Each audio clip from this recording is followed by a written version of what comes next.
নমস্কার, আমি পার্থপ্রতিম। রহস্যের অন্ধকারে আপনাদের জন্য আজ রেখে গেলাম দেবযানী চ্যাটার্জির কলমে এক হাড় হিম করা তারানাথ তান্ত্রিকের গল্প, পূর্ণতীর্থ কামাখ্যায় তারানাথ। তবে গল্প শুরু করার আগে একটি বিশেষ বিজ্ঞপ্তি। লেখিকা গল্পের রোমাঞ্চকর পটভূমি ও প্লট তৈরির খাতিরে বিভিন্ন অলৌকিক ও কাল্পনিক ঘটনার আশ্রয় নিয়েছেন। বাস্তবের সাথে তার কোনো মিল থাকলে তা সম্পূর্ণ অনিচ্ছাকৃত ও কাকতালীয়।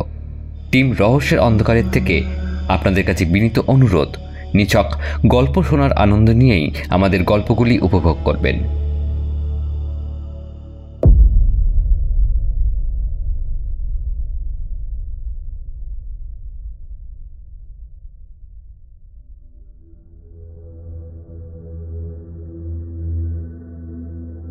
সে এক মায়া রাজ্য।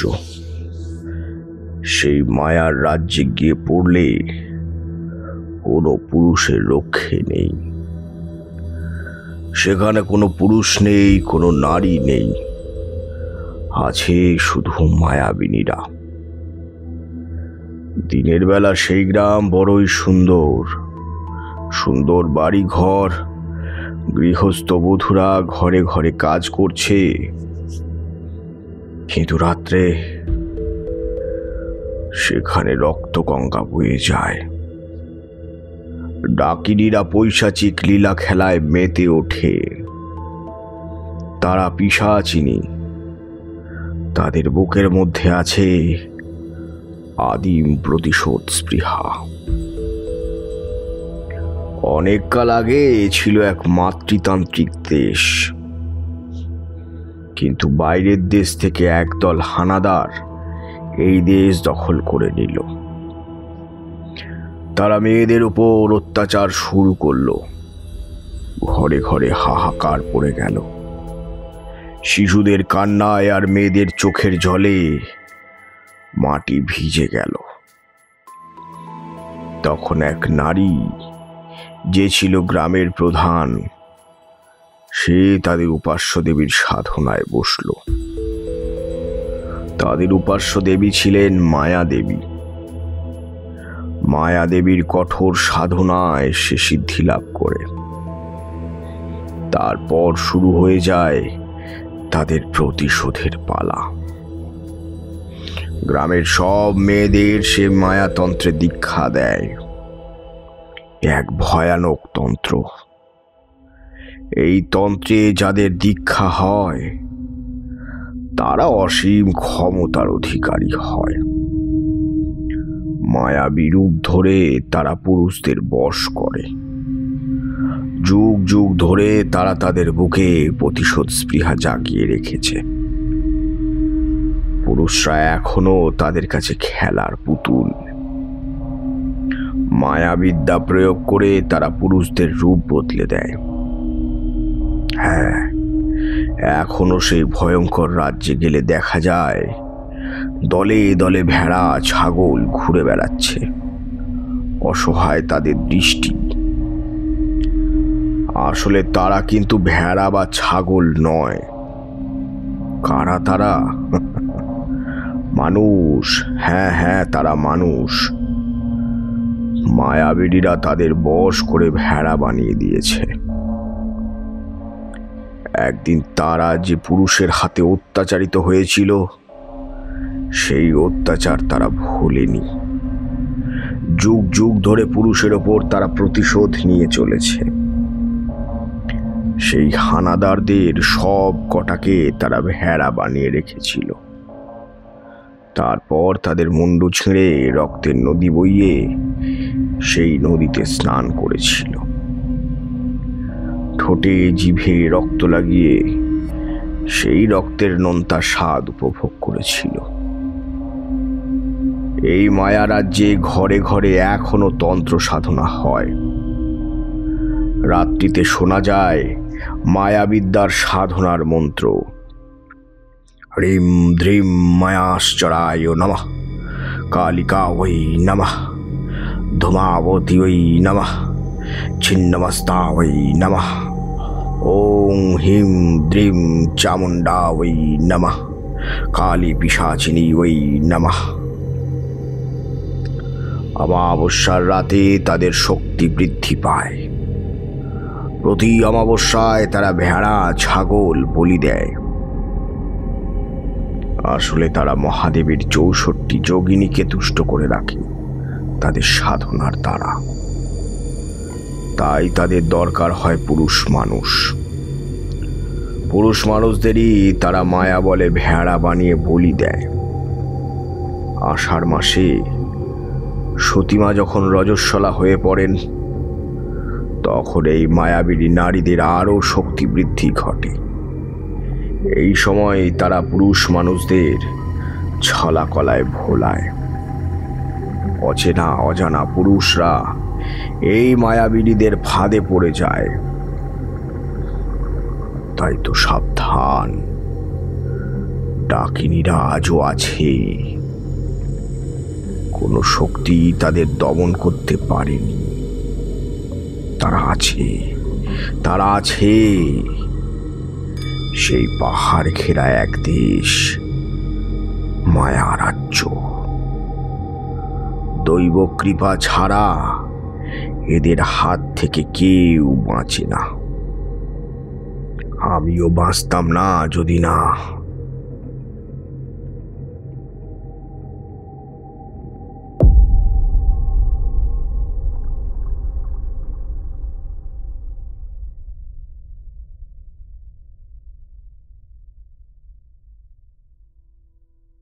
বাজারে গিয়েছিলাম আম কিনতে।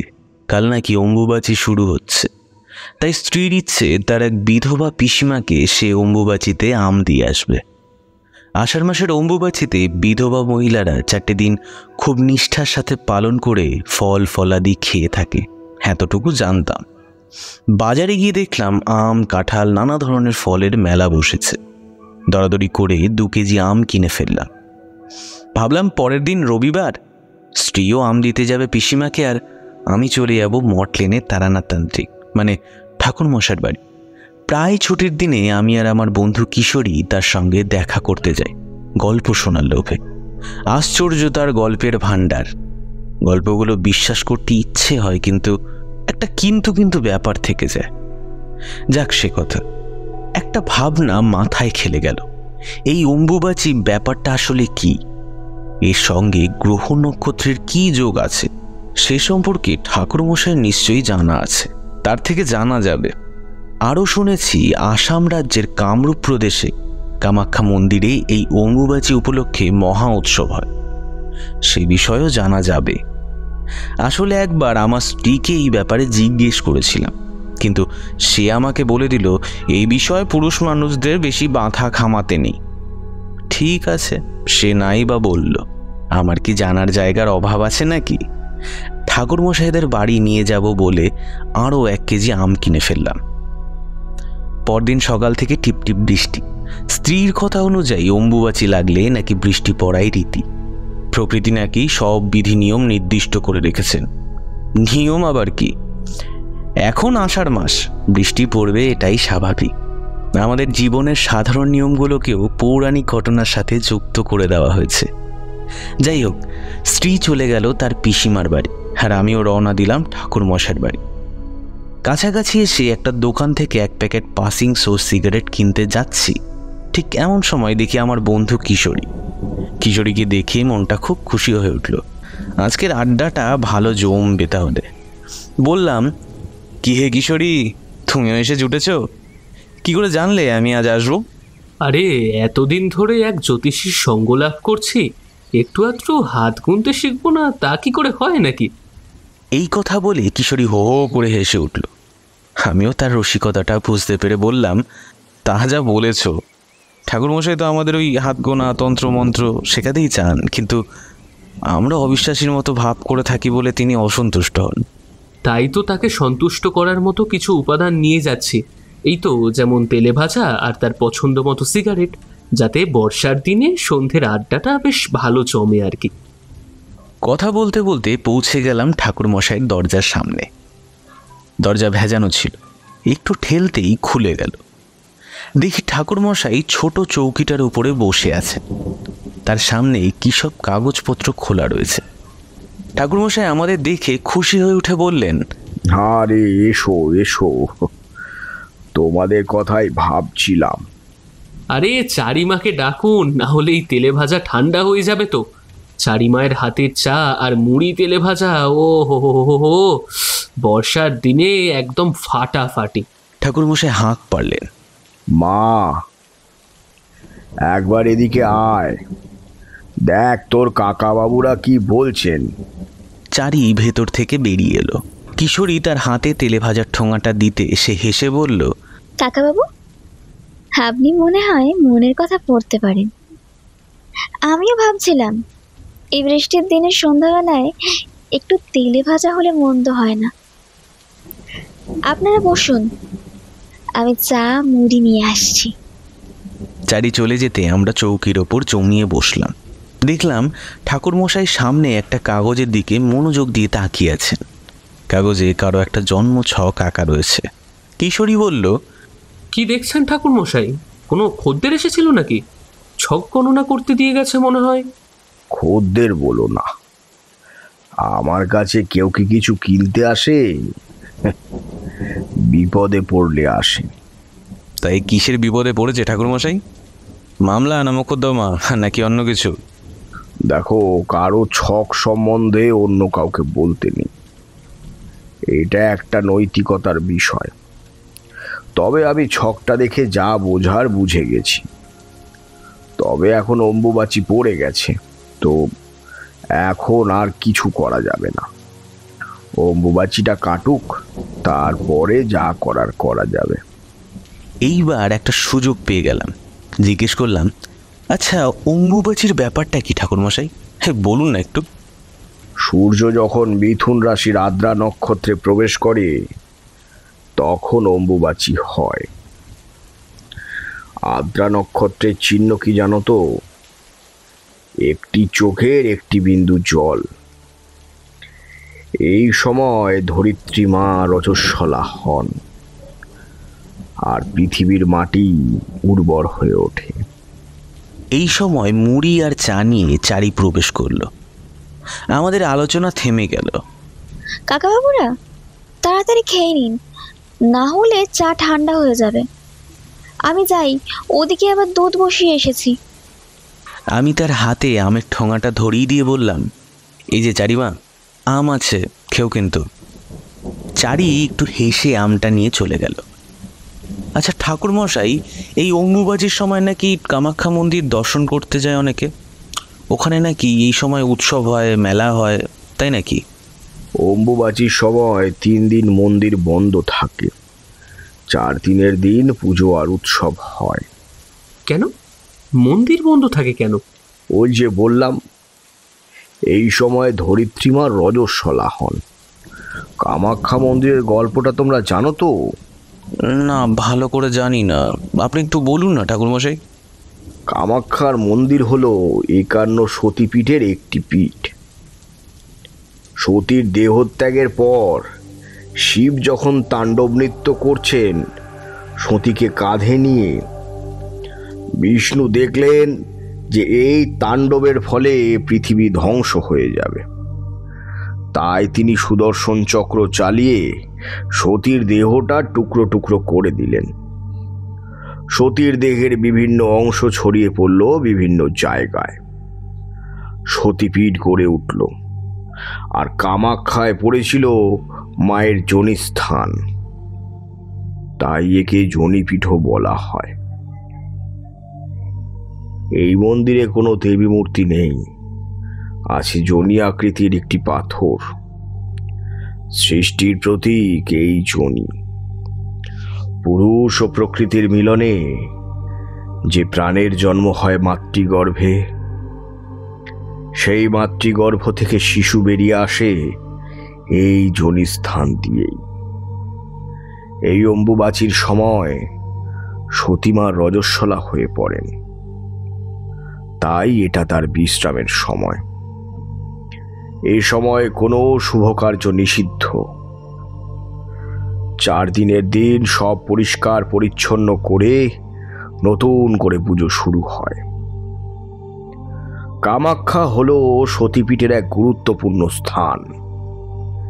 এছাড়া মায়ের দশম মহাবিদ্যার রূপও এখানে দেখা যায়। মহাকালী, ত্রিপুরা সুন্দরী, দেবী কাত্যায়নী, দ্রাক্ষায়ণী ইত্যাদি রূপে তিনি ওখানে বিরাজ করছেন।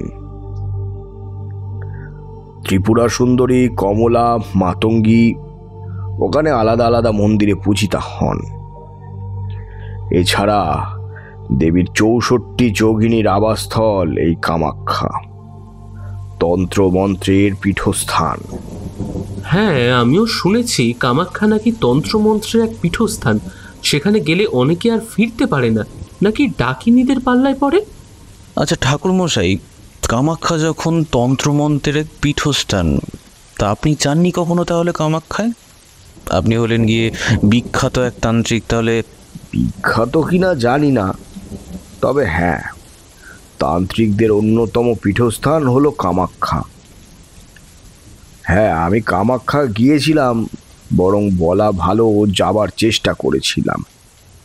সে এক ভয়াবহ অভিজ্ঞতা। সে পর্ব আমি ভুলে যেতে চাই। গিয়েছিলেন? কই, সে গল্প তো কোনোদিন বলেননি। তো বলুন এখন, সেটাই শুনি আজকে। গল্প নয় হে, গল্প নয়, সত্যি ঘটনা। কামাখ্যার সম্পর্কে যেসব ধারণা মানুষের মনে আছে, তার চেয়ে অনেক বেশি সত্য এবং ভয়াবহ ঘটনা কামাখ্যার সাথে জড়িয়ে আছে।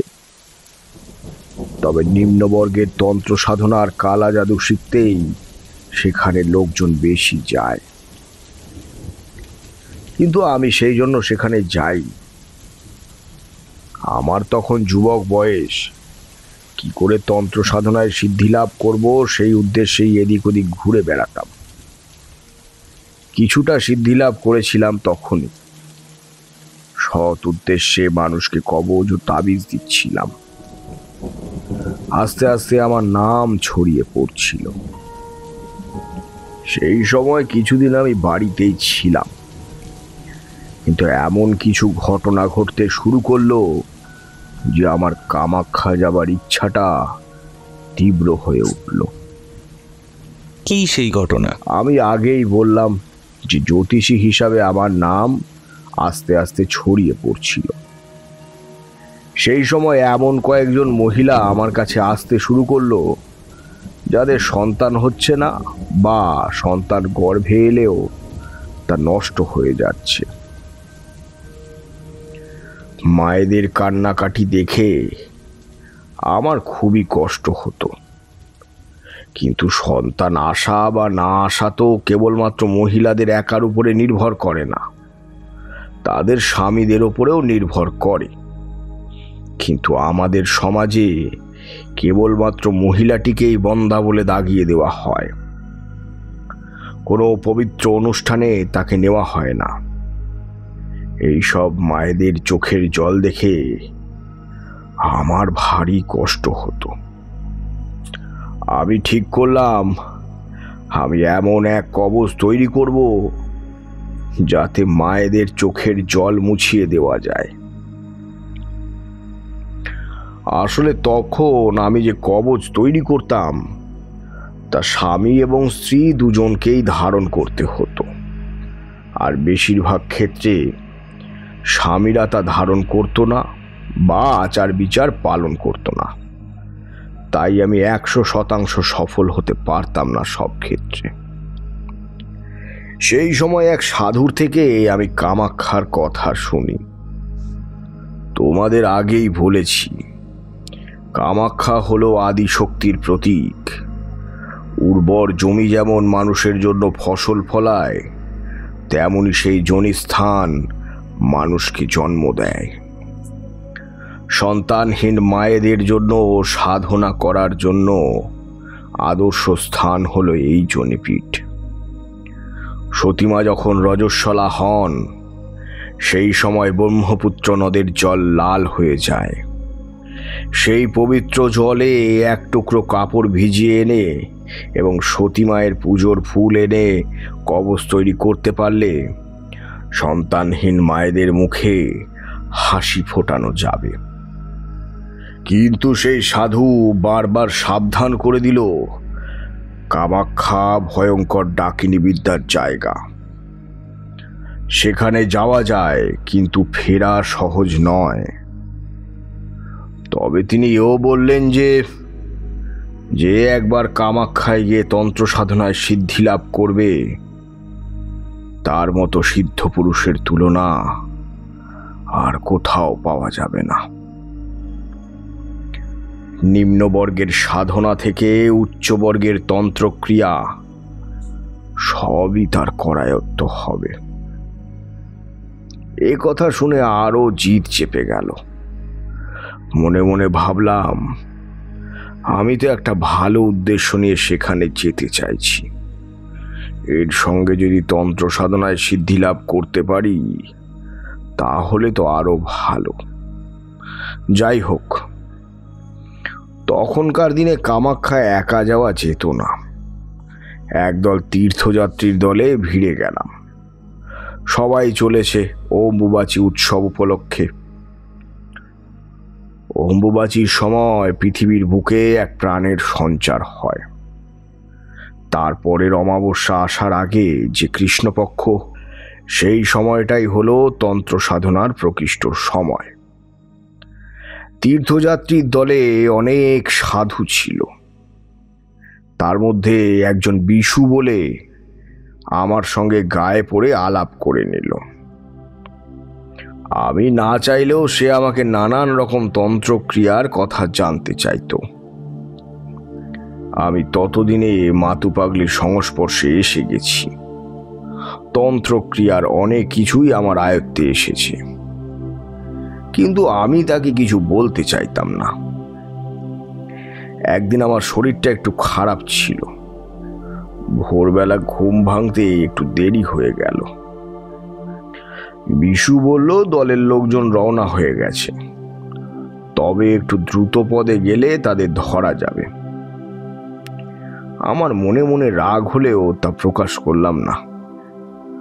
কিছুক্ষণ পর রওনা দিলাম।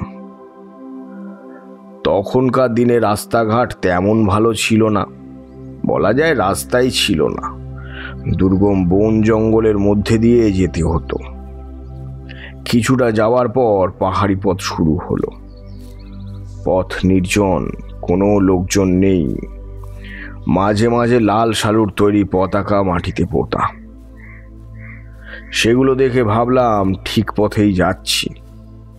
আগের তীর্থযাত্রীরা এই পতাকা পুঁতে গেছে। কিন্তু কিছু দূর যাবার পর অদ্ভুত এক জায়গায় গিয়ে পৌঁছলাম। চারিদিকে পাহাড়, তার মাঝখানে একটা চৌকো মাঠ মতো জায়গা। সেখানে একটা একটা চালা ঘর। আমার সঙ্গী বিশু বলল, চলো ওই ঘরটা একটু বিশ্রাম করি। চালা ঘরটায় ঢুকতেই দেখি একটা কালী মূর্তি। তার সামনে চোখ বুঝে সাধনায় বসেছেন এক সাধু। বিশু তাকে প্রণাম করল। দেখা দেখি আমিও প্রণাম করলাম।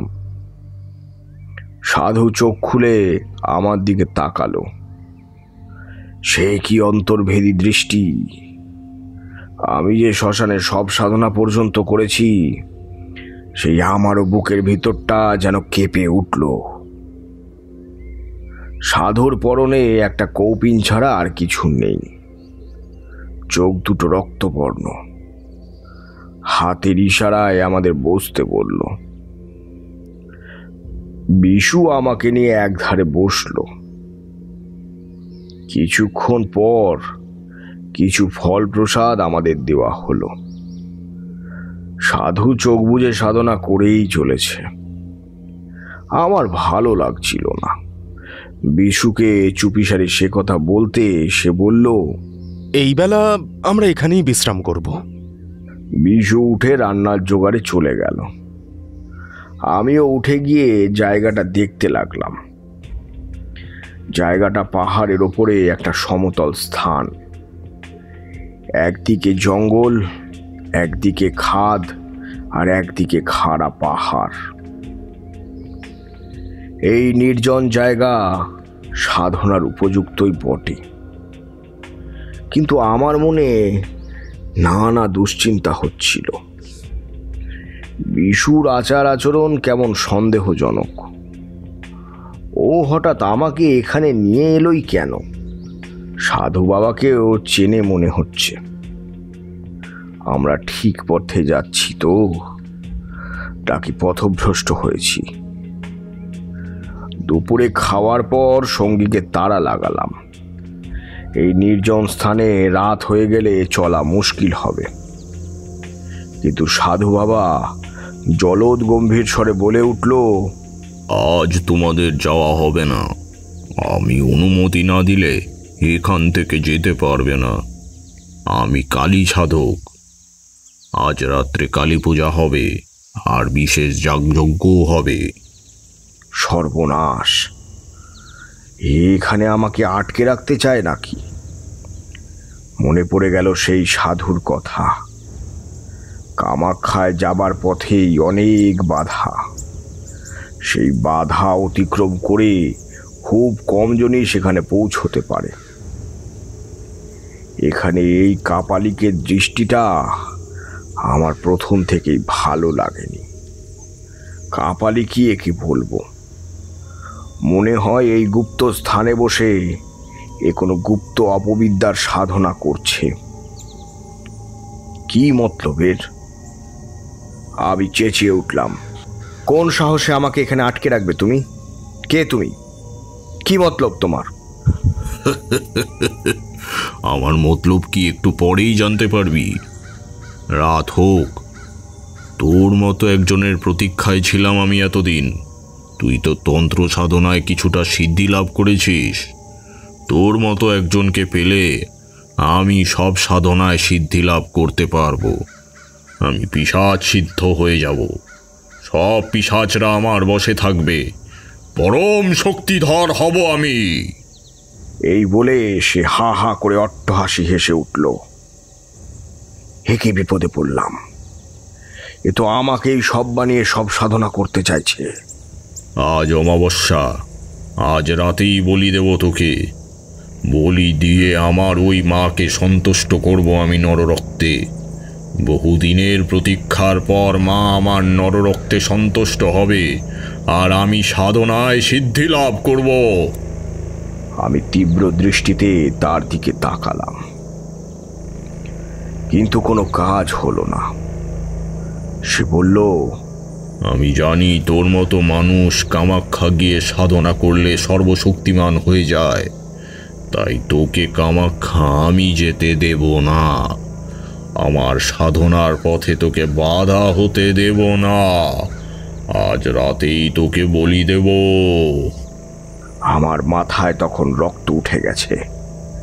আমি ছুটে যেতেই সাধু আর বিশু মিলে আমাকে ধরে একটা বাঁশের খুঁটির সঙ্গে বেঁধে ফেলল। আমার সঙ্গে একটা ঝোলা ছিল, তাতে তন্ত্রক্রিয়ার কিছু সামগ্রী ছিল। তার দ্বারা দেহবন্ধন আমি করতে পারতাম, কিন্তু ঝোলা থেকে সেগুলো বের করার সুযোগ পেলাম না। আমি মনে মনে মহামৃত্যুঞ্জয় মন্ত্র জপ করতে লাগলাম। একটু পরে সাধু আর বিশু কারণ বাড়ি সেবন করতে শুরু করলো। সাধু কালী মায়ের মূর্তির সামনে বসে জোরে জোরে মন্ত্র উচ্চারণ করতে লাগলো, আর বিশু এসে আমাকেও জোর করে কিছু গেলাতে এলো। আমি থু থু করে ফেলে দিলাম। একটু পরেই আমার বলি হবে, তার আয়োজন চলছে আমারই চোখের সামনে। সে যে কি ভয়ানক অবস্থা তোমাদের কি বলবো। আমি চোখ বুজে মনের সব শক্তি একত্রিত করতে লাগলাম। বানমারা ইত্যাদি কালা জাদু প্রদর্শন করতে আমি ঘৃণা করতাম, কিন্তু এখন আমার পক্ষে আত্মরক্ষাই আসল কথা। আমি অপেক্ষা করতে লাগলাম কখন আমার হাতটা খুলে দেবে ওরা। আমার ঝোলা থেকে মন্ত্রপুত জল আর নিমের ঝাল বার করতে পারবো, কিন্তু কিছুই করতে হলো না। ভাগ্য আমার সহায় ছিল। 1 ঘন্টা ধরে পুজো আর তার সঙ্গে কারণ সেবনের ফলে সাধু আর চেলা মানে বিশু তাদের দুজনের অবস্থায় টলমল হয়ে গিয়েছিল। বিশু আমাকে একটা লাল কাপড় পরিয়ে দিল, হাত দুটো খুলে আমাকে বলির জায়গায় নিয়ে এলো। হাড়ি কাঠ তো নয়, ছোট ছোট পাথর দিয়ে তৈরি একটা একটু উঁচু মতো জায়গায় আমার মাথাটা দিয়ে হাঁটু গেড়ে বসতে বলা হলো। বিশুর হাতে একটা উদ্যত খড়গ। সাধু এসে আমার কপালে লাল সিঁদুর পরিয়ে দিল। সাধু জোরে জোরে কি একটা মন্ত্র জপ করছিল। ওম কালী কাঐ নমঃ, কালী কালী মহাকালী, ওং রিং ক্রিং চামুণ্ডায় নমঃ, ওং ক্রিং ব্রিং প্রেত পিশাচায় নমঃ, ওং ওং। কিন্তু তার মন্ত্র ভালো করে কিছুই বোঝা যাচ্ছিল না, তার কথা জড়িয়ে যাচ্ছিল। আমি আগেই দেখে নিয়েছিলাম কালী মূর্তির সামনে একটা কুড়ুল রাখা আছে। সাধুর চেলা আমার ঘাটটা ধরে ওই উঁচু পাথরে চেপে ধরতে যেতেই আমি লাফ মেরে ওই কালী মূর্তির সামনে থেকে কুড়ুলটা তুলে নিলাম। সাধু বিশুর হাত থেকে খড়গটা নিয়ে আমার দিকে ছুটে এলো, কিন্তু আমি তখন কুড়ুলটা মাথার ওপর ঘোরাতে শুরু করে দিয়েছি আর বলছি, আয় আয়, কে আমায় বলে দিবি, আয় এগিয়ে আয়, তোরা কালী পুজো করছিস, আমার ওপর স্বয়ং মহাদেব ভর করেছে। আমার রূপ দেখে তারা ভয় পেয়ে গেল। এমনিতেই তাদের পা টলমল করছিল। ইতিমধ্যে বিশু একটা মশাল তুলে আমার দিকে এগিয়ে এলো। এর মধ্যে সাধুও একটু সামলে নিয়ে খড়গটা নিয়ে এগিয়ে এলো। আমি উপায়ন্তর না দেখে কালী মূর্তির পেছনে চলে গেলাম। দেখি সেখানে পাথরের গায়ে একটা গুহা মুখ, সেখানে একটা মশাল জ্বলছিল। গুহার মধ্যে ঢুকে গেলাম। মশালের আবছা আলোয় ভিতরটা কিছুটা দেখা যাচ্ছিল। ভাবলাম গুহাতে ঢুকে কিছুক্ষণ বসে থাকি, অন্ধকারে ওরা ধরতে এলেই কুড়ুলটা দিয়ে কোপ মেরে দেব।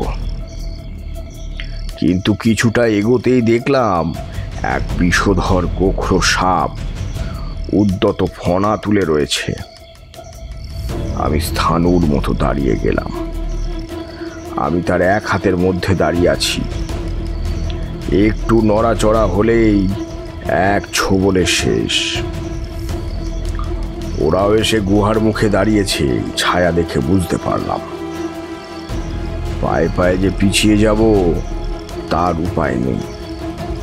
ওরা খড়গ হাতে দাঁড়িয়ে আছে।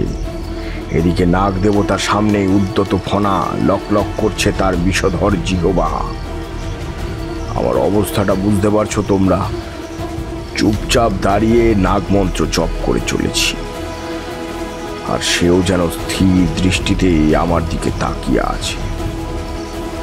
দুই মহাশক্তির মধ্যে যেন ভীষণ টানাপোড়েন চলছে।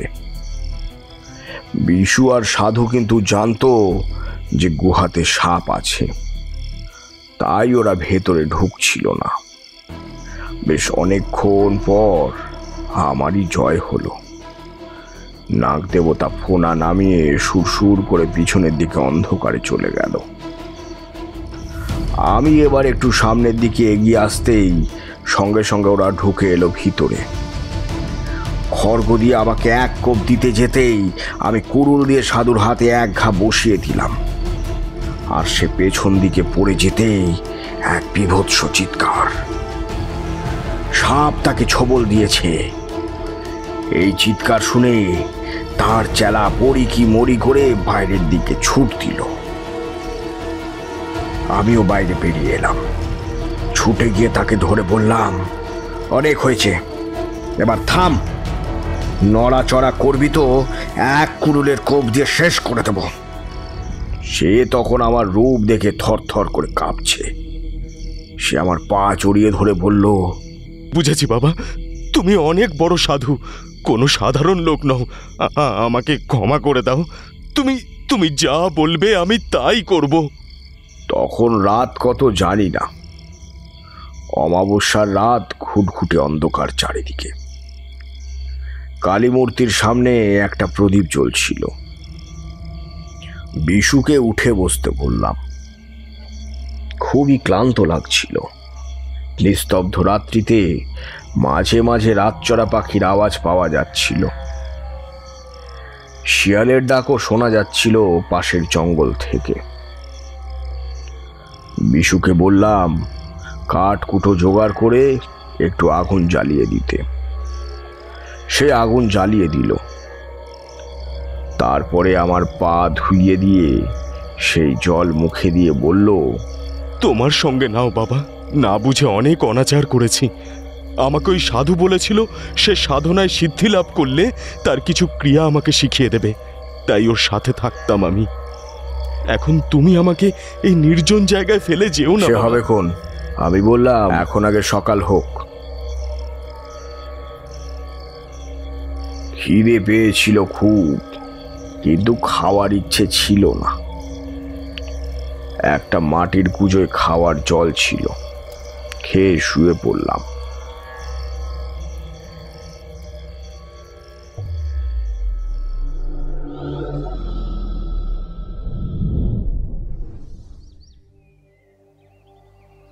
পরদিন সকাল হতে বিশু মানে আমার সঙ্গী আতপ চাল আর মুগ ডাল দিয়ে একটা খিচুড়ি বানিয়ে ফেললো। সেই খিচুড়ি খেয়ে আমরা রওনা দিলাম। কি মনে করে আমি কালী মূর্তিটার সামনে কিছু জবা ফুল এনে রেখে দিলাম। সামনেই একটা জবা ফুল গাছ ফুলে ফুলে ভর্তি হয়েছিল। চারিদিকে তাকিয়ে দেখলাম সাধনার উপযুক্ত স্থানই বটে। পাহাড়ের গা দিয়ে ঝর্ণা বয়ে যাচ্ছে, গাছপালাও অনেক, কাঠকুঠোর অভাব নেই। আবার হয়তো কোনো সাধক আসবে, তার হাতে কালীমা আবারও পুজো পাবে। রাত্রে যে স্থানকে ভয়াবহ মনে হয়েছিল, আজ এই সকালে স্থানটিকে পবিত্র বলে মনে হলো। এই সময় আমি বলে উঠলাম, আসলে কোনো স্থানই অপবিত্র নয়, মানুষই তাকে অপবিত্র করে তোলে, তাই না ঠাকুরমশাই? ঠিকই বলেছ। মানুষ সৎ উদ্দেশ্যে সাধনা করলে পৃথিবীর কত উপকার করতে পারে, কিন্তু অসৎ উদ্দেশ্যে সাধনা করে মানুষ পৃথিবীটাকে নরক বানিয়ে দেয়।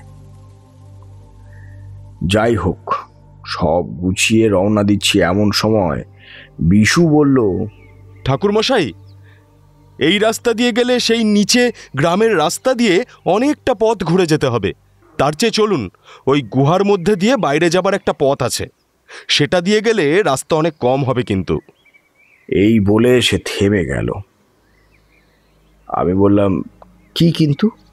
গুহার ভিতরে সাপ আছে। সাপ এখন আর নেই, এখন দিনের বেলা, চল চল বলে আমি তাড়া লাগালাম। গুহার যেহেতু বাইরে একটা মুখ আছে, তাই গুহাটা খুব একটা অন্ধকার ছিল না। তাও আমরা লাঠি ঠক ঠক করে চললাম। কিছুটা যাবার পরে পায়ে একটা কি লাগলো। আবছা আলোয় দেখতে পেলাম সেই সাধুর মৃতদেহটা পড়ে রয়েছে। তাই তো, মৃতদেহটার তো কিছু একটা গতি করা দরকার। বিশুকে বললাম, চল বিশু, আমরা দুজনে মিলে এটাকে টেনে নিয়ে ওইদিকে ঝর্ণার জলে ভাসিয়ে দিই। সাপে কাটা দেহ তো পোড়াতে নেই। তারপর শেয়াল কুকুরের ভোজ হয় তো হবে। যাই হোক, দুজনে মিলে মৃতদেহটাকে নিয়ে গুহার বাইরে গিয়ে দেখলাম একটা ছোট নালা মতো বয়ে যাচ্ছে সামনে দিয়ে। সেখানেই মৃতদেহটা ফেলে দিলাম।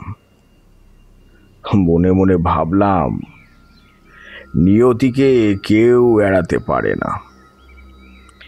কালকে যে সব সাধনা করতে চাইতো সে নিজেই আজ সব। ওই নালার জলে স্নান সেরে নিলাম। বিশু অনেক কথা বকবক করতে করতে চলল আমার সাথে। তার কাজই ছিল ওই সাধুর কাছে মানুষকে ধরে নিয়ে আসা। কিন্তু সব মানুষ সাধনার উপযুক্ত হয় না, তাই সাধু বাবার সাধনা পূর্ণ হয়নি। জঙ্গলের মধ্যে দিয়ে সরু পায়ে হাঁটা পথ। প্রায় 2 দিন ধরে চলার পর নীলাচল পাহাড় দেখা গেল।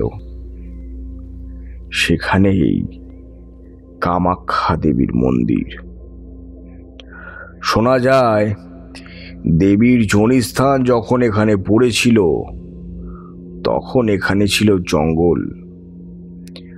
তারপরে কামদেব এই পাহাড়টাকে একটা মন্দিরের রূপ দেন, তাই এই জায়গার নাম কামরূপ। তারপরে অনেক রাজারাজরার ইতিহাস এই মন্দিরের সাথে জড়িয়ে আছে। নানা কারণে আমাদের পথে দেরি হওয়ার জন্য আমরা যেদিন মন্দিরের সামনে এসে পৌঁছলাম সেই দিনই মন্দির বন্ধ হয়ে গেল, অর্থাৎ অম্বুবাচী লেগে গেল। বন্ধ দরজার সামনে দাঁড়াতে একটা লোক, মুখে দাড়ি গোঁফ ভর্তি, একটা লাল ধুতি পরনে, আমাদের দূর দূর করে তাড়িয়ে দিল। যা যা যা, চলে যা, এখন মন্দিরের ত্রিসীমানায় আসবি না, যা যা। মনটা খারাপ হয়ে গেল। কোথায় যাব ভাবছি, দেখি লোকটা পিছু পিছু আসছে। এই সময় কামাখ্যায় অনেক তান্ত্রিকের আবির্ভাব হয়, তবে চারিদিকে চেয়ে দেখলাম বেশিরভাগ অঘরীদের আড্ডা। এই অঘরীদের আড্ডায় আমার তন্ত্র সাধনা চলবে না। ব্রহ্মপুত্রের ধারে একটা নির্জন জায়গা বাছতে হবে সাধনার জন্য। এই 3টে দিন সাধনার উপযুক্ত সময়। তারপর আবার মন্দির খুললে আবার অন্য সাধনা। কিন্তু এই কটা দিন থাকবো কোথায়, এ কথা ভাবছি এমন সময় ওই লোকটা যেন ঘাড়ের উপর এসে মুখ বাড়িয়ে বলল, থাকার জায়গা খুঁজছিস? চল আমার সাথে। অচেনা অজানা জায়গা যাওয়া কি উচিত হবে, এই কথা ভাবছি। বিশু ফিসফিসিয়ে বলল, চল না এর সাথে, দেখি না কোথায় নিয়ে তোলে। তেমন হলে পালিয়ে যাব। এ তো বেটা ছেলে, মেয়ে মানুষ তো নয়। কামাখ্যায় মেয়ে মানুষ ডাকলে কখনো যেতে নেই। চলো, কোথায় তোমার বাড়ি? ওই তো ওইদিকে তোর সাধনার জায়গা আমি ঠিক করে দেব, না হলে জায়গা পাবি না, তান্ত্রিকদের ভিড়ে হারিয়ে যাবি।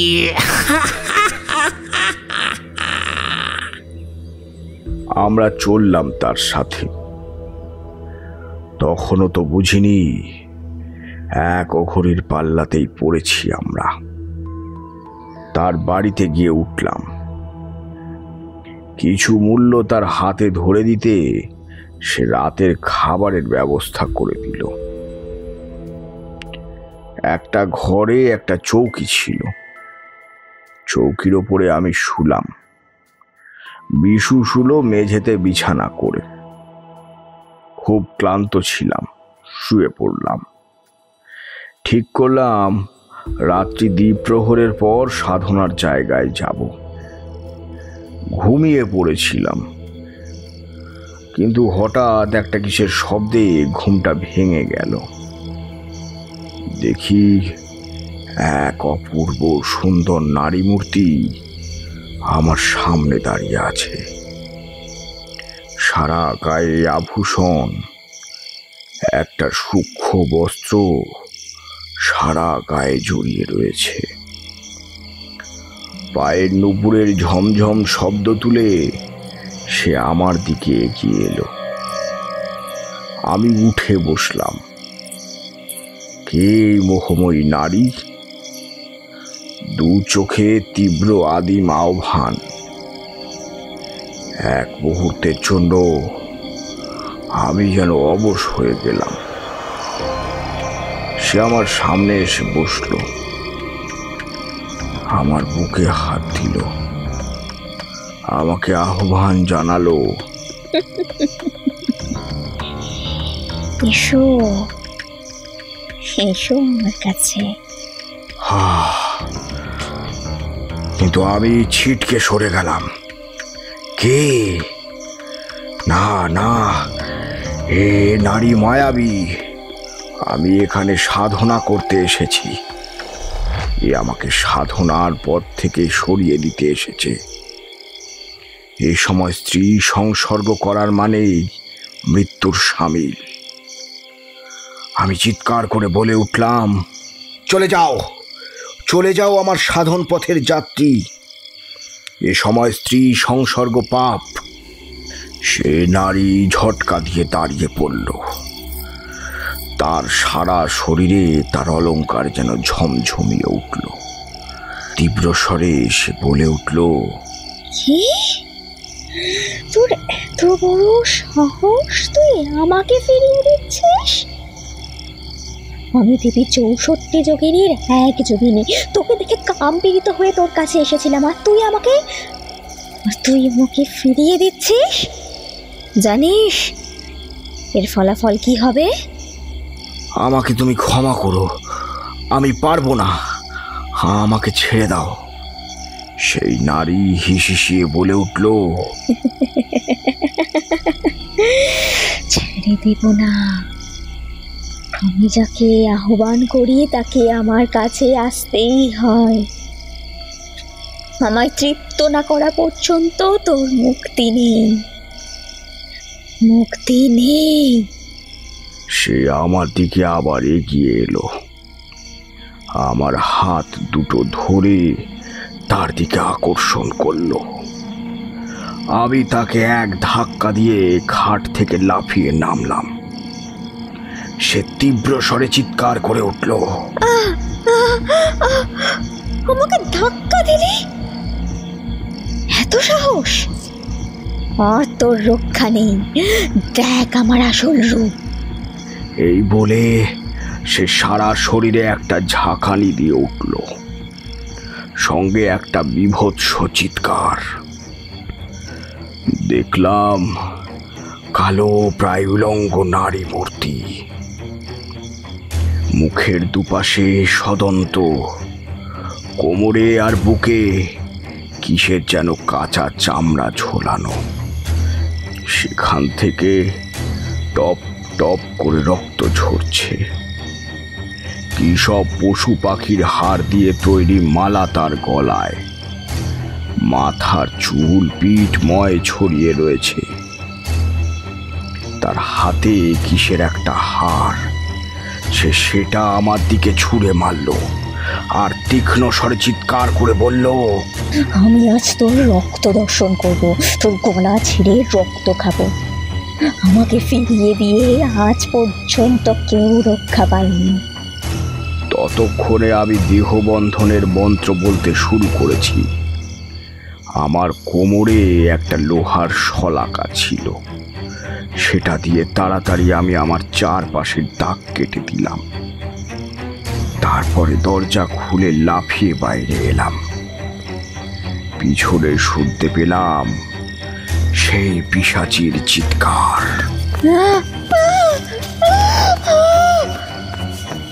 আমি ছুটতে ছুটতে চলে এলাম ব্রহ্মপুত্রের ধারে। তখন রাত্রি 1 প্রহর অতীত। একটা বট গাছের তলায় এসে বসলাম। বসে মনে পড়ল বিশুর কথা। সে কোথায় গেল? সে সে নিশ্চয়ই অঘরীদের পাল্লায় গিয়ে পড়েছে। ওর কথা ভেবে দুঃখ হলো। নিশ্চয়ই অঘরীরা ওকে দিয়ে নিম্নবর্গের কাজকর্ম করাবে। এখানে আস্তে আস্তেই অঘরীদের ক্রিয়াকলাপ কিছু চোখে পড়েছে। আগামীকাল সকালে বিশুর খোঁজ করব ভাবলাম। এখন চোখ বুজে ধ্যানে বসলাম। কিছুক্ষণ পর একটা পিন ফোটার মতো যন্ত্রণা অনুভব করলাম কপালে। চোখ খুলে দেখি একটা লোক, মুখময়, দাঁড়ি, গোঁফ, হাতে একটা কি জন্তুর হার, তাই দিয়ে আমার কপালে আঘাত করছে। আমি তাকাতেই হি হি করে হাসতে লাগলো। তার হাতে কচু পাতায় কি যেন রয়েছে। সে বলল, কিরে মাংস খাবি? খা খা। সে আমার মুখে কিছু একটা ঠেসে দিতে এলো। কাঁচা মাংসের গন্ধ নাকে এসে লাগলো। রেগে উঠলাম আমি। বুঝলাম এই সবই আমার সাধনাকে ভঙ্গ করার প্রচেষ্টা। লোকটার চোখের দিকে তাকিয়ে থাকলাম কিছুক্ষণ। লোকটা কি দেখলো কে জানে, ছুটে পালিয়ে গেল। মনটা বিরক্তিতে ভরে গেল।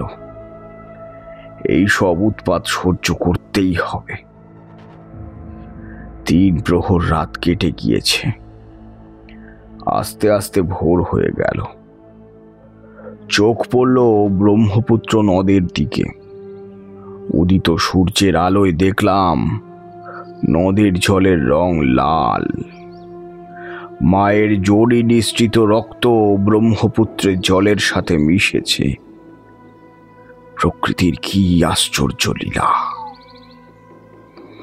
এখন এই জলকে স্পর্শ করা যাবে না। মনে পড়ে গেল রাতের সেই নারীর কথা।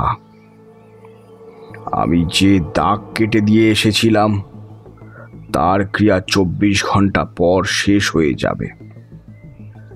তারপর ওই যোগিনী কি আমায় ছাড়বে? বিশুর কথাও মনে হলো। সে তো আমার ঘরেই শুয়েছিল। কোথায় গেল? তাকে খুঁজে বের করতে হবে। কোথায় আর যাবে? এখানেই থাকবে মন্দিরের আশেপাশে। সারাদিন এদিক ওদিক ঘুরে বেড়ালাম। দোকান থেকে খাবার কিনে খেলাম, কিন্তু বিশুকে কোথাও দেখতে পেলাম না।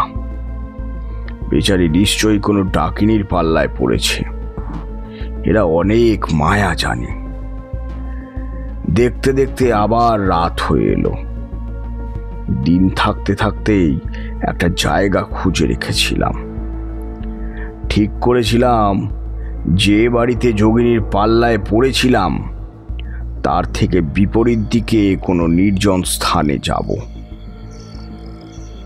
রাত গভীর হলো। সাধনা শুরু করলাম, কিন্তু আজ কিছুতেই সাধনায় মন বসাতে পারছি না। বারে বারে ধ্যান ভেঙে যাচ্ছে। কখনো কানের কাছে কাকের কর্কশ শব্দ শুনছি, কখনো বা টিকটিকি টিকটিক করে উঠছে। হঠাৎ মেঘ গর্জন করে বৃষ্টি এসে গেল। তারপরে এক টানা ঝমঝম শব্দ। চোখ খুলে ফেললাম। দেখি সেই নারী মূর্তি আমার সামনে দাঁড়িয়ে। আজ তার অন্য রূপ। রক্তবর্ণের বস্ত্র পরনে, মাথার চুল চূড়া করে বাঁধা, হাতে পায়ে গলায় রুদ্রাক্ষের মালা, হাতে এক গোছা ঘুঙুর। সেটাতেই সে আওয়াজ করছিল এতক্ষণ। আমি তাকাতেই সে নৃত্যের নানা মুদ্রা দেখাতে শুরু করলো। তার 2 চোখে এক তীব্র জ্যোতি, আমি তাকিয়ে থাকতে পারলাম না, চোখ বুজে ফেললাম। বুঝতে পারলাম সে আমাকে বশ করার চেষ্টায় আছে। সে আমার পাশে এসে বসলো, আমার কাঁধে হাত দিয়ে ফিস ফিস করে বলল, কিরে, ভেবেছিলিস দূরে বসে সাধনা করলে আমার হাত থেকে রক্ষা পাবি? কিন্তু আমার হাত থেকে তো মুক্তি নেই তোর।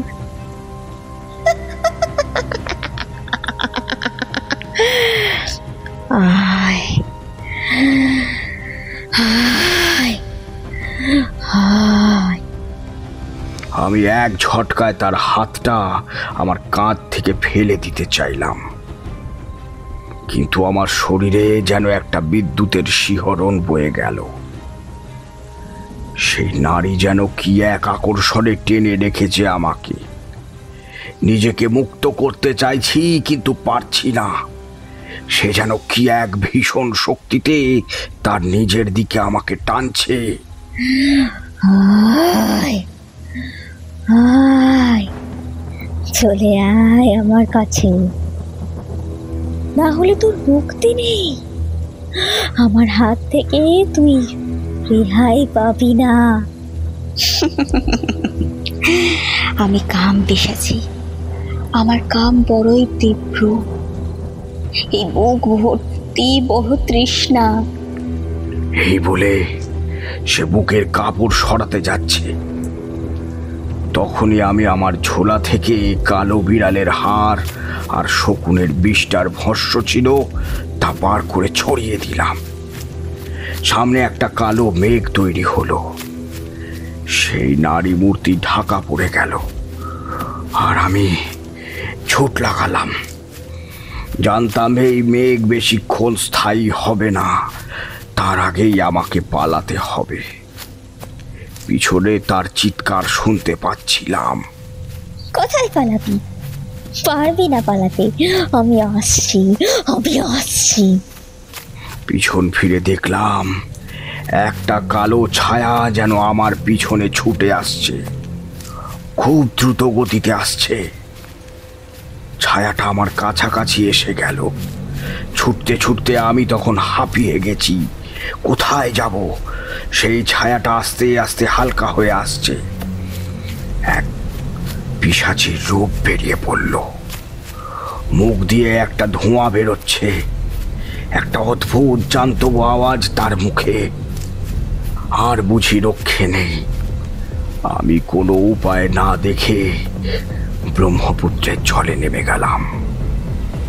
জানতাম সে জলে নামতে পারবে না।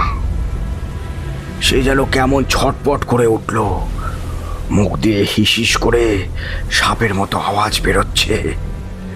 আমি একটু জল নিয়ে তার দিকে ছুঁড়ে দিলাম। সে আ করে চিৎকার করে উঠল, জ্বলে গেল, জ্বলে গেল। তুই বাঁচবি না, মরবি, মরবি।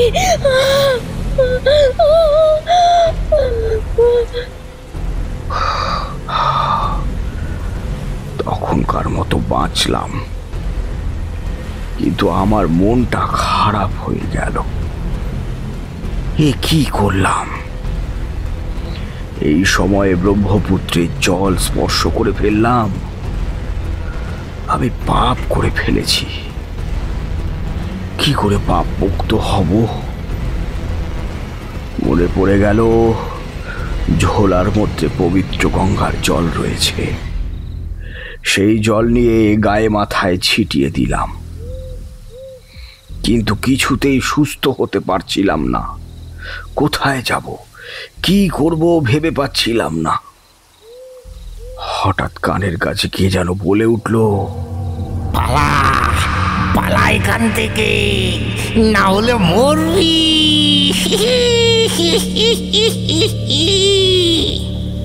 হঠাৎ কোথা থেকে কতগুলো কুকুর এসে ডাকতে লাগলো আমাকে ঘিরে। একটা বেজি আমার পায়ের ওপর দিয়ে চলে গেল।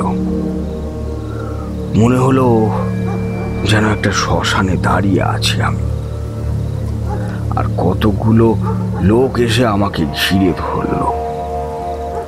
তারা সকলেই সামনের একটা পথের দিকে আঙ্গুল দেখিয়ে বলছে, যা, চলে যা, ওই পথে চলে যা, বাঁচতে চাস তো পালা। সে এক ভয়াবহ পরিবেশ।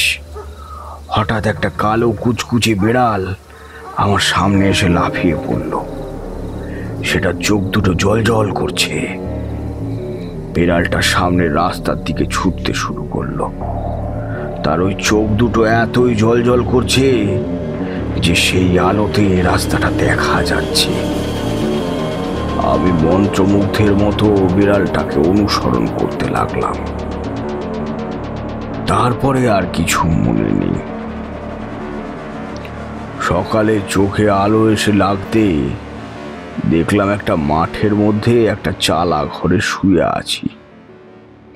চারিদিকে সবুজ ধান ক্ষেত, দূরে দেখা যাচ্ছে ছোট ছোট বাড়ি, অনেকগুলো ছোট পুকুর।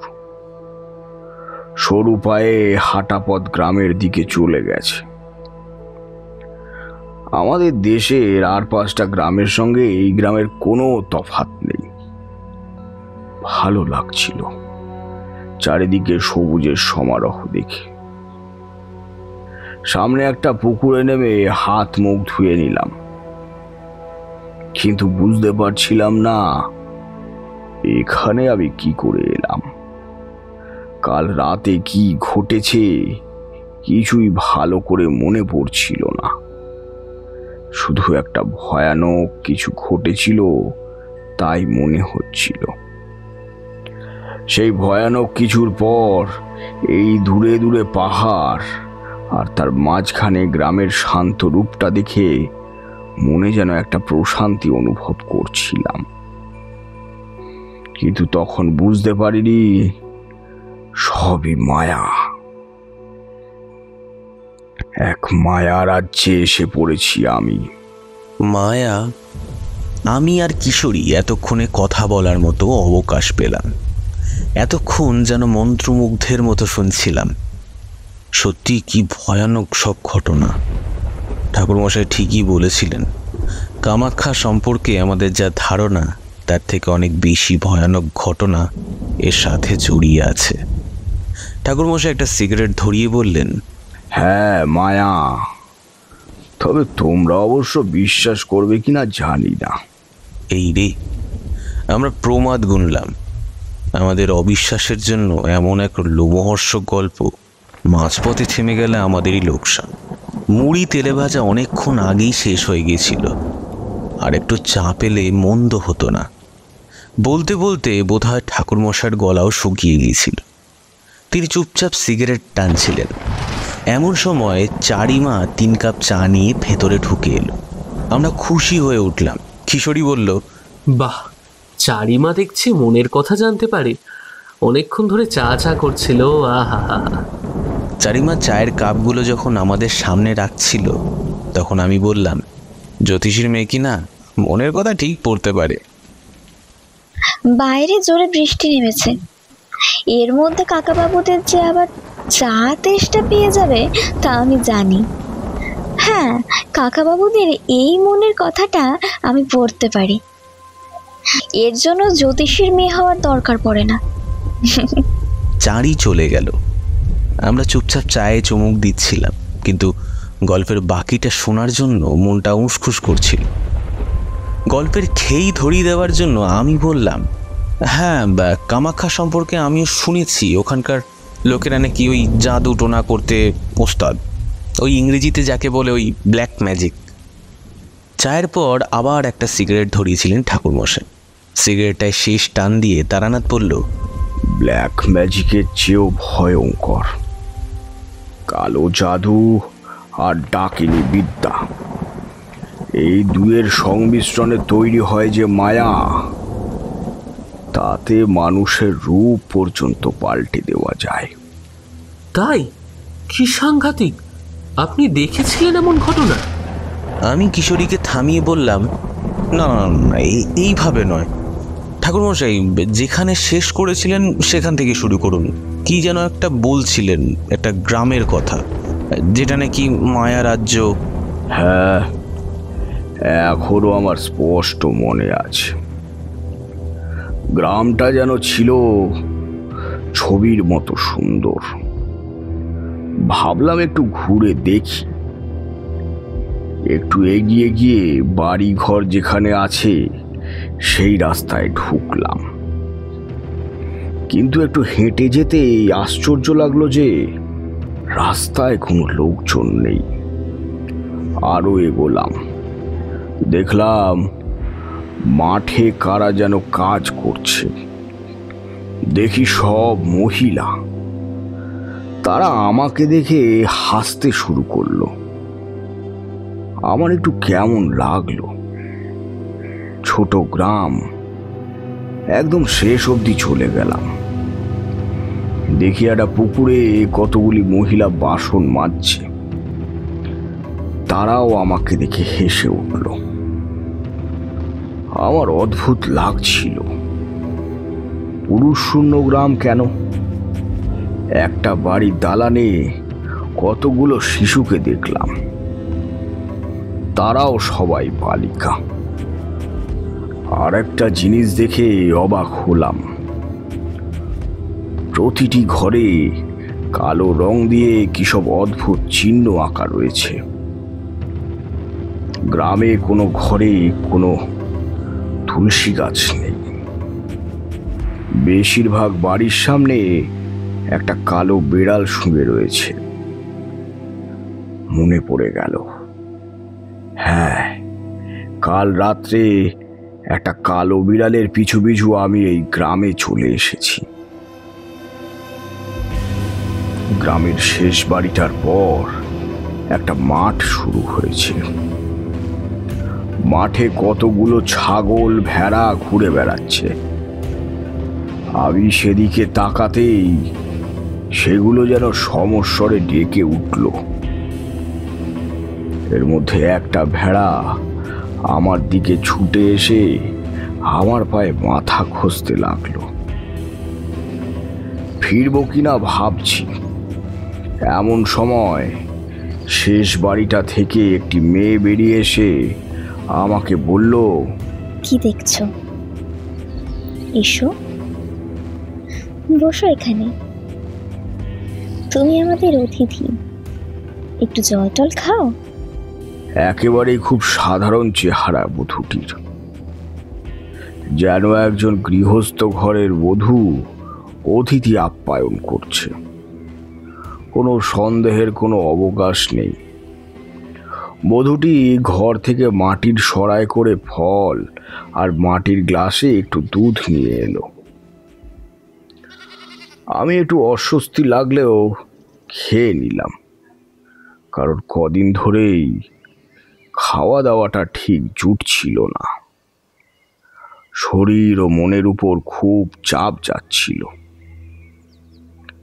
আমি বধূটিকে জিজ্ঞাসা করলাম, তোমাদের ঘরে কাউকে দেখছি না, সব কোথায়? আমি এই কথা জিজ্ঞেস করতেই বাইরের খুঁটিতে একটা কালো রঙের ছাগল বাঁধা ছিল। সেটা যেন গলা চিরে চেঁচিয়ে উঠল। আর বধূটি এমনভাবে ছাগলটার দিকে তাকালো, সেটা চুপ করে গেল। আমি আবার জিজ্ঞেস করলাম, এখানে কোনো বাড়িতেই কোনো লোক দেখছি না, তোমাদের সবার স্বামীরা কি সবাই বাইরে কাজে গেছে? না না, বাইরে যাবে কেন, সব এখানেই আছে হয়তো। বলে সে ওই বাঁটটার দিকে আঙুল তুলে দেখালো, যেখানে অনেকগুলো ভেড়া চড়ছিল। আমি কিছু বুঝতে পারলাম না, কিন্তু মুখে কিছু বললামও না। খাবার শেষ করে উঠতে চাইলে সে বলল, এখনই যাবে কি? তুমি আমাদের অতিথি, দুপুরে তোমার জন্য ভালো মন্দ রান্না হবে, এখন বিশ্রাম করো। কিন্তু আমার তাড়া ছিল।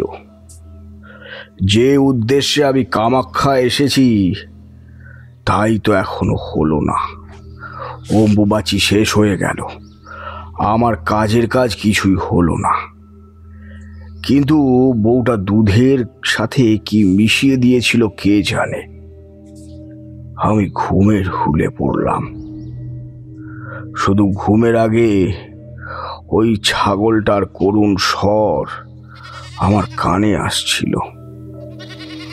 সে যেন চিৎকার করে আমাকে কি বলতে চাইছে। কখন ঘুম ভাঙলো জানি না। চোখ খুলতেই একটা ভয়ঙ্কর ঘটনার মুখোমুখি হলাম। দেখলাম ঘরের মধ্যে একটা আধো অন্ধকার, আর কতগুলো নারীর মুখ আমার মুখের ওপর ঝুঁকে আছে। চমকে উঠলাম। হঠাৎ একটা হা হা করে অট্টহাসির আওয়াজ। একটা নারীর মুখ আমার মুখের কাছাকাছি এগিয়ে এলো। আমার গাল দুটো চেপে ধরে বলল, কিরে, বলেছিলাম না আমার হাত থেকে তোর মুক্তি নেই। আজ শুধু আমি নই, এই নারীরা তোকে নিয়ে এক খেলা খেলবে। তোকে সব সহ্য করতে হবে।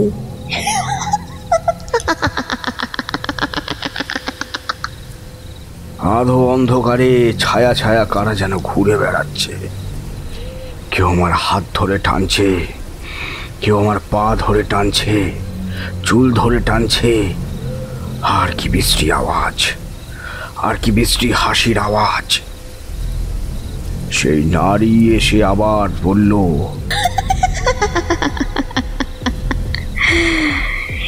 এবার আমাদের ডাকিনী রূপে তোকে দেখতে হবে। বেরিয়ে আয় বাইরে। আমার হাত ধরে সে বাইরে টেনে নিয়ে এলো। দেখলাম দলে দলে ডাকিনী যোগিনীরা ঘুরে বেড়াচ্ছে। কি বিভৎস তাদের চেহারা। মাথায় জটা বাঁধানো চুল, কারো মাথায় কালো পালক গোজা, কারো বা শরীরে নানান রকম উল্কি। ভেড়া বা ছাগলের চামড়ার পোশাক পরে আছে। কেউ কেউ রাস্তার মধ্যে বসে পড়ে ভেড়ার মুন্ডু চিরে রক্ত খাচ্ছে। সারা রাস্তায় রক্ত, পাখির পালক, জন্তুর হাড়, দল বেঁধে বাঁদর আর চামচিকে উড়ে বেড়াচ্ছে। আমি আর তাকিয়ে থাকতে পারলাম না, চোখ বুজে ফেললাম। মনে হয় জ্ঞান হারিয়েছিলাম।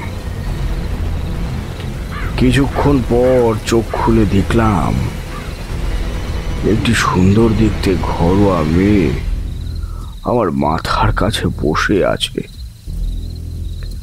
আমি উঠে বসতে সে আমার পা মুছিয়ে দিল তার আঁচল দিয়ে। আমি বুঝতে পারলাম আবার আমাকে মায়ার ফাঁদে ফেলা হচ্ছে। এখনই এখান থেকে আমাকে পালাতে হবে। কিন্তু এবার আর আমি জোর জবরদস্তি করলাম না। আমিও মেয়েটার সাথে কিছুটা অভিনয় করলাম। কিন্তু এরা ডাকিনী বিদ্যায় পারদর্শী। এদের ভোলানো অত সহজ নয়। কিছুক্ষণ পরেই তারা আসল মূর্তি বেরিয়ে পড়ল। তুই আমাকে ভোলাচ্ছিস? এই ডাকিনীকে তুই ঠকাতে চেয়েছিস। আর না, আমি অনেকক্ষণ তোর ছলাকলা সহ্য করেছি। আর না, এবার দেখ কি করি। সে আমার হাতটা ধরে টেনে এনে থু থু করে মুখের থেকে কি যেন ছিটিয়ে দিল। আমি চোখে অন্ধকার দেখলাম। আমার হাত ধরে সে একটা আসনে বসিয়ে দিল। একটু চোখ খুলে দেখলাম আমার সামনে দুটো হাড় দিয়ে একটা ক্রস চিহ্ন আঁকা হয়েছে। তার মধ্যে কি একটা জন্তুর মাথার খুলি, কতগুলো কালো কাকের আর শকুনের পালক আর ছাই। আর ডাকিনীর কোলে রয়েছে একটা ছোট্ট ভেড়া আকৃতির পুতুল। আমি বুঝলাম সর্বনাশ। এ তো অপবিদ্যা প্রয়োগ করে আমার প্রাণটা ওই ভেড়ার পুতুলের মধ্যে পুড়ে দিতে চাইছে। ও তার মানে এই সেই গ্রাম যেখানে পুরুষ মানুষদের ভেড়া আর ছাগল বানিয়ে রেখে দেওয়া হয়। এই গ্রামের কথা আমি আগেই শুনেছিলাম। পুরুষ মানুষদের এরা প্রথমে নিজের ছলা কলায় ভোলায়, তারপর বশ করে রাখে। কি করব ভেবে পাচ্ছিলাম না। মেয়েটা তার ডাকিনী রূপ ধারণ করছে, মাথার চুল চূড়ো করে বাঁধা, লাল রক্তবর্ণের কাপড় পরা, কপালে রক্তবর্ণের সিঁদুর, কি সব যেন মন্ত্র বিড়বিড় করছে। মন্ত্রটা এমন সুরে বলছে, শুনতে শুনতে একটা নেশা লেগে যাচ্ছে। মাঝে মাঝে সর্ষে পোড়া আর কিসের বিষ্ঠা আমার দিকে ছুঁড়ে দিচ্ছে। আমার ঘুম এসে যাচ্ছে, চোখ খোলা রাখতে পারছি না। কিন্তু আমাকে তো ঘুমিয়ে পড়লে চলবে না। বুঝতে পারছি খুবই শক্তিশালী একটা বশীকরণ মন্ত্র সে বলছে। এদের মন্ত্রের দ্বারা এরা মানুষের রূপ পর্যন্ত বদলে দিতে পারে। আমি শুনতে পেলাম সে আমাকে বলছে, চোখ খোল, তাকা আমার দিকে, তাকা। তুই এখন আমার বশে, কোথায় পালাবি? পালাতে পারবি না, তাকা। এই ভেড়াটাকে দেখ, এটা তুই। আমার হাত পা কেমন অবশ হয়ে এলেও আমার মস্তিষ্ক তখনও সচল ছিল। কিছুটা শক্তি আমারও ছিল, তাই আমি বুঝতে পারলাম কিছুতেই চোখ খুলে তাকানো যাবে না। কিন্তু এই অবস্থা থেকে বের হব কি করে? মৃত্যুঞ্জয় মন্ত্র এখানে চলবে না, কারণ ও আমাকে মারবে না। এমন কিছু একটা করতে হবে যে ওর শক্তি যেন ক্ষয় পায়। হঠাৎ মাথায় এসে গেল, এটা তো সতীপীঠ। দেবী দ্রাক্ষাণীর মন্ত্র জপ করি। দেবী দ্রাক্ষাণী হলেন দক্ষ রাজার কন্যা, সতী মায়ের আর এক রূপ। সব মানসিক শক্তি একত্রিত করে দেবী দ্রাক্ষাণীর মন্ত্র জপ করতে শুরু করলাম। কিছুক্ষণ পর শুনতে পেলাম সে বলছে, কি করছিস তুই? আমার কষ্ট হচ্ছে, কিন্তু আমি তোকে ছাড়বো না। সে একটা সূচলো হার হাতে তুলে নিল, আমার দিকে এগিয়ে এলো। এই হাতটা দিয়ে তোর কপাল ফুটো করে 2 ফোঁটা রক্ত এই ভেড়াটার গায়ে ছিটিয়ে দেব। আর এই পাথর বাটিতে রক্ত মেশানো ভেড়ার দুধ আছে, তোকে খাইয়ে দেব। চিরকাল তো ভেড়া হয়ে আমার কাছে থেকে যাবি, তোর মুক্তি নেই।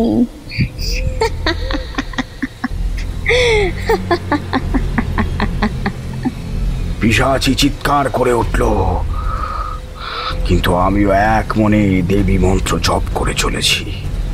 সেই হাতটা কপালে ফোটাতে এলে আমি তার হাতটা ধরে ফেললাম। দেখলাম তার হাতটা কাঁপছে। বাটির রক্তমাখা দুধটা আমি পা দিয়ে উল্টে দিলাম। সে চিৎকার করে উঠল, কষ্ট হচ্ছে, আমি পারছি না।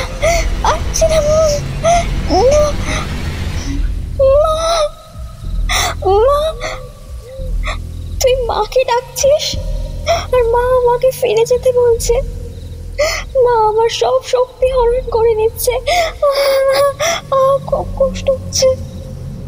হঠাৎ ঘরের কোণে একটা জ্যোতির আবির্ভাব হলো। গম গম করে আওয়াজ হয়ে উঠল, তারানাথকে ছেড়ে দে, ও আমার ভক্ত, ওর কোনো ক্ষতি করিস না, ছেড়ে দে ওকে, এ আমার আদেশ। জ্যোতি যেমন এসেছিল তেমনই হঠাৎ মিলিয়ে গেল। ডাকিনী গা এলিয়ে মাটিতে শুয়ে পড়েছে দেখলাম, আমি সতীমাকে মনে মনে 10 বার প্রণাম করে বাইরে বেরিয়ে এলাম। বাইরে বেরোতে দেখলাম রাস্তা ফাঁকা, কেউ কোথাও নেই। কিন্তু হঠাৎ সেই ছোট ভেড়াটা আমার পায়ে মাথা ঘষতে লাগলো, আর কি করুণ সুরে ব্যা ব্যা করতে লাগলো। আমি বুঝলাম এই নিশ্চয়ই বিশু, কিন্তু কি করে একে মুক্ত করি? মনে পড়ল মন্ত্রপুত গঙ্গা জল আছে আমার। সাথে সাথে সেটা বের করে ভেড়াটার গায়ে ছিটিয়ে দিলাম। বিশু তার রূপ ফিরে পেয়ে আমার পা জড়িয়ে ধরল, কিন্তু সঙ্গে সঙ্গে আরো গোটা 10 ছাগল ও ভেড়া আমাকে ঘিরে চিৎকার করতে লাগলো। বুঝতে পারলাম এদের সবারই বিশুর মতো অবস্থা। সবার গায়ে মন্ত্রপুত জল ছিটিয়ে দিতেই সবাই আগের রূপ ফিরে পেল। সবাই আমার পা জড়িয়ে ধরে কৃতজ্ঞতা জানাতে চাইল, কিন্তু আমি তাদের বললাম, এসব পরে হবে, এ বড় ভয়ানক জায়গা, আগে এখান থেকে আমরা পালাই। আমরা সবাই ছুটতে শুরু করলাম। দেখলাম একটা সাদা বিড়াল আমাদের পথ দেখিয়ে নিয়ে যাচ্ছে। যাই হোক, অনেকটা ছুটে যাবার পর একটা পাহাড়ের সামনে এসে পড়লাম। মাঝখানে পাহাড়, রাস্তাটা দুদিকে ভাগ হয়েছে। আমরা বাঁদিকের রাস্তা ধরলাম। পূব আকাশ তখন আস্তে আস্তে ফর্সা হচ্ছে, 2-একটা দোকানপাট দেখা যাচ্ছে। এতটাই ক্লান্ত হয়ে পড়েছিলাম যে রাস্তাতেই শুয়ে পড়লাম। আমাদের সঙ্গে লোকজনও এদিক ওদিক চলে গেল।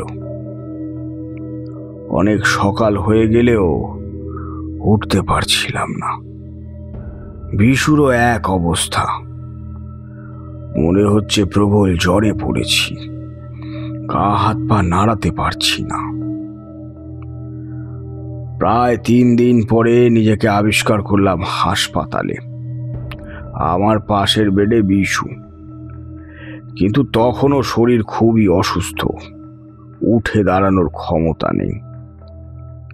প্রথমে কিছুই মনে করতে পারছিলাম না, তারপর আস্তে আস্তে সব মনে পড়ল। কিন্তু মনে পড়ার পর মাথাটা কেমন ভোঁ ভোঁ করে উঠল, আবার জ্ঞান হারালাম। সেদিনের প্রায় 1 মাস পরে হাসপাতাল থেকে ছাড়া পেলাম।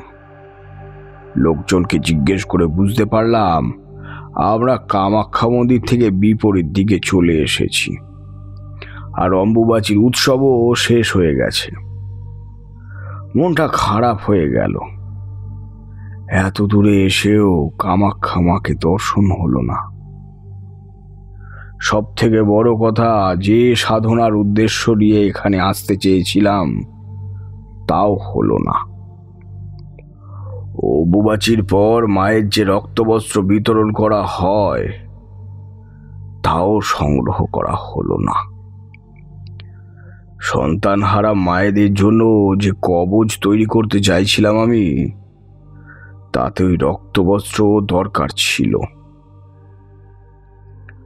রক্তবস্ত্রর ব্যাপারটা জানো তো? আমরা দুজনেই উঠে বললাম, না জানি না ঠাকুরমশাই, একটু বলুন না। তোমাদের তো আগেই বলেছি, সতীপীঠের এক পীঠ হলো কামাখ্যা। এখানে মায়ের যোনিস্থান পড়েছিল, এখানে যোনি পূজা হয়। প্রকৃতির এক অদ্ভুত লীলা। মন্দিরের গর্ভগৃহের মধ্যে সেই যোনি পাথর সর্বদা জলে ভরে থাকে, আর অম্বুবাচীর সময় সেই যোনি স্থান সাদা কাপড় দিয়ে ঢাকা দেওয়া হয়।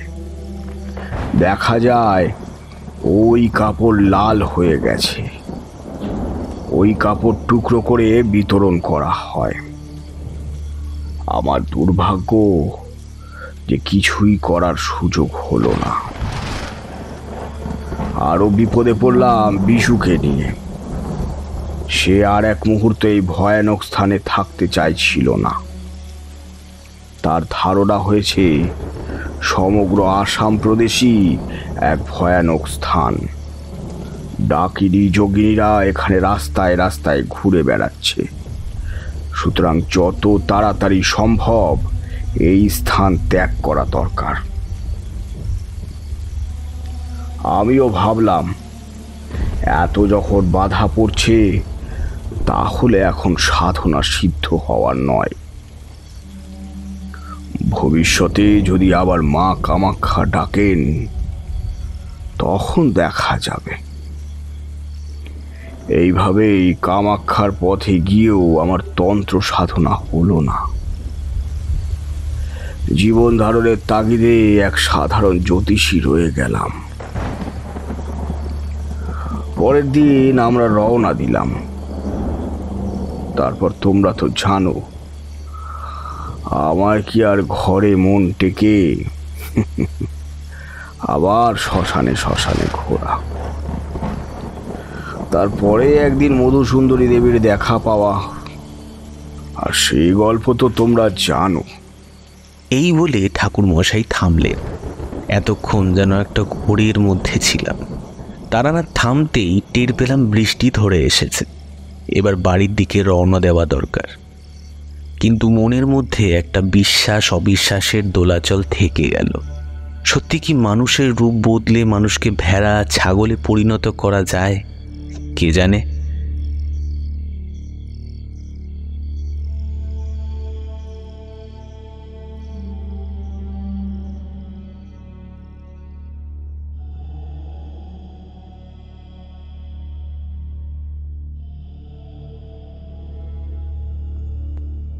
এতক্ষণ আপনারা শুনছিলেন লেখিকা দেবযানী চ্যাটার্জির লেখা তারানাথ তান্ত্রিকের গল্প পূর্ণতীর্থ কামাখ্যায় তারানাথ তান্ত্রিক।